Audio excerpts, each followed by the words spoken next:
Stamp মেরে সই করে রিসিভ করেছেন, এটা আমাদের আজকে কপি। 9 তারিখ পর্যন্ত আপনাদের স্টে অর্ডার আছে, তাহলে 9 তারিখ পর্যন্ত কিছু হচ্ছে না, তাহলে আপনারা কি মানে এই আন্দোলন এখন আপনারা স্থগিত রাখছেন নাকি আন্দোলনের প্রস্তুতি আপনাদের থাকবে? দেখুন, আন্দোলন স্থগিত রাখার আমাদের কোনো উপায় নেই।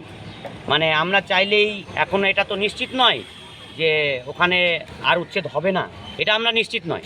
ওরা উচ্ছেদ করবে না এই কথাও বলেন।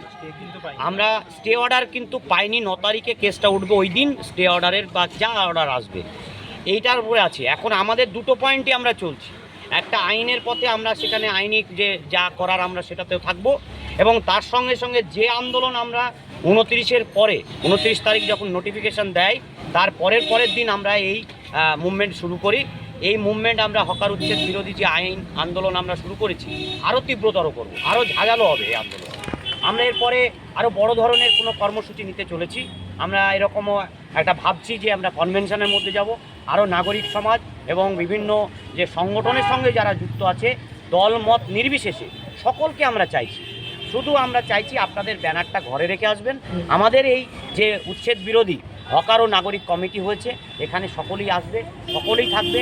আমাদের একটাই দাবি, একটাই পরিচয়, আমরা হকারদের পক্ষে সাধারণ মানুষ, হকারদের পক্ষে ডাক্তারবাবুরা আছেন, নার্সরা আছেন, সাধারণ নাগরিক সমাজ আছে।